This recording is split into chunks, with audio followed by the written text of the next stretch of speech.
આરએસએસના ઘણા સ્વયંસેવકો સ્વતંત્રતાની લડાઈમાં ભાગ લઈ ચૂક્યા છે અને શહીદી પણ વહોરી છે અને હવે આપને એ શહીદ સ્વયંસેવક વિશે પણ જણાવીશું કે જેમણે હિન્દ છોડો ચળવળમાં ગુજરાતમાં પ્રથમ શહીદી વહોરી હતી। 21 વર્ષની ભર જુવાનીમાં ઉમાકાંત કડિયાએ કેવી રીતે આઝાદીના યજ્ઞમાં પોતાના પ્રાણોની આહુતિ આપી અને આજે પણ ક્યાં તેમને યાદ કરવામાં આવે છે, આવું જોઈએ।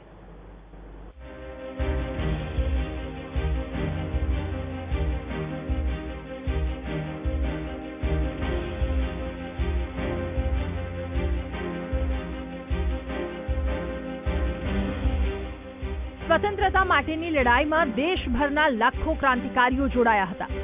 આઝાદી માટે ઘણા યુવાનોએ ભર જુવાનીમાં પ્રાણોની આહુતિ આપી હતી।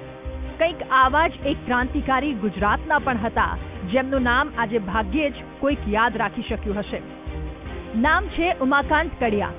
વાત કરીશું અમદાવાદના એ 21 વર્ષના નવયુવાનની, જેમણે અંગ્રેજો સામે બાયો ચડાવી હતી અને હિન્દ છોડો ચળવળમાં ગુજરાતમાં પ્રથમ શહીદી વહોરી હતી। 9 ઓગસ્ટ 1942 હિન્દ છોડો ચળવળમાં સરદાર પટેલે તમામ યુવાનોને સ્વાતંત્ર્યની લડાઈમાં સામેલ થવા આહવાન કર્યું હતું। ત્યારે 9 ઓગસ્ટ 1942ના રોજ અમદાવાદમાં એક મોટી ક્રાંતિની જ્વાળા ભડકી હતી, જેણે દેશભરના યુવાનોને પ્રેરણા આપી હતી। દરિયાપુરમાં રહેતા ઉમાકાંત કડિયાએ રેલી યોજી। હજારો યુવાનો રેલીમાં જોડાયા હતા। રેલી આગળ વધી અને અંગ્રેજોના ગોળીબારમાં ઉમાકાંત કડિયાનું માથું ગોળીથી વિંધાયું। લોહીલુહાણ હાલતમાં ઉમાકાંત નીચે ઢળી પડ્યા, જે બાદ વિનોદ કિનારીવાલા નામના યુવાન પણ શહીદ થયા। પરંતુ ઉમાકાંત કડિયા સંઘના સ્વયંસેવક હતા એ કોઈ જાણતું ન હતું। પરંતુ આ નામ બહાર કેવી રીતે આવ્યું અને આજે પણ શહીદના પુરાવાઓ અમદાવાદમાં ક્યાં છે એની તપાસ અમે શરૂ કરી। ગુજરાતમાં પ્રથમ શહીદ જે થયા હતા અમદાવાદના ઉમાકાંત કડિયા અને આરએસએસના સ્વયંસેવક પણ હોવાનું સામે આવ્યું છે। વીટીવી ન્યૂઝની ટીમે ઉમાકાંત કડિયા પર રિસર્ચ કરનાર M.A. પટેલ સાથે મુલાકાત કરી। અમારે એ જાણવું હતું કે આખરે ઉમાકાંત કડિયા સ્વયંસેવક છે એ કેવી રીતે બહાર આવ્યું, જે બાબતે રિસર્ચ કરનારે ખુલાસો કર્યો હતો। એમના સમાજના એક ભંડાકીયામાંથી કેટલુંક સાહિત્ય મળ્યું। એમાં જોયું કે એક યુવાન છે, એનો જે ફોટો છે આરએસએસના સંપૂર્ણ ગણવેશમાં, અને બીજી જે માહિતી ત્યાં નીચે એક નાઈની દુકાન છે, શોપ છે, ત્યાંથી ઘણી માહિતી મળી। અને આ જ ઘટનાના સાક્ષી અત્યારે 99 વર્ષના એક જીવિત તસ્મદિત ગવાહ છે ચીનુભાઈ પહેલાદ, જે કડિયા સમાજના જે વખતે 12-14 વર્ષની ઉંમરના યુવાન હતા અને આમના ખાસ પરમ શિષ્ય હતા ઉમાકાંત કડિયાના। એ હાજર, એમને એ સાક્ષી જીવિત હતા।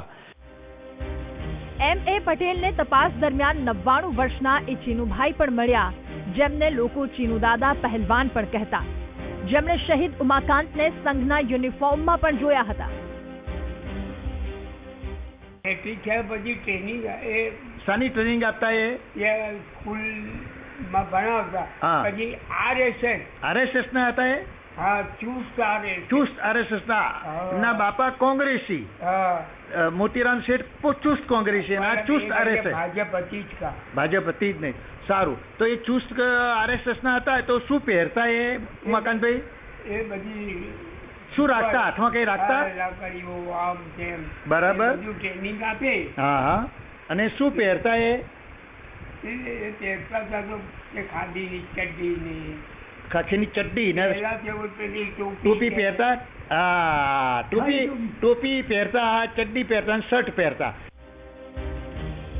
ચીનુભાઈ કડિયાએ જણાવ્યું કે કેવી રીતે ઉમાકાંત કડિયાને ગોળી વાગી હતી અને એમનો મૃતદેહ પણ ન જોઈ શક્યા।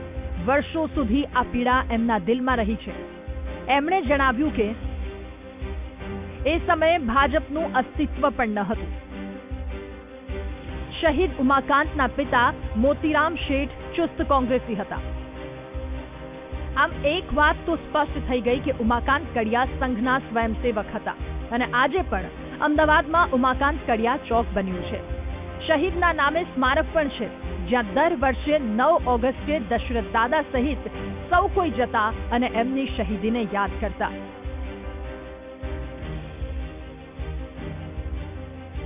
જોકે એક સવાલ એ પણ થતો કે આખરે આવા ગુમનામ હીરોનું નામ કેમ વર્ષો સુધી દબાયેલું રહ્યું.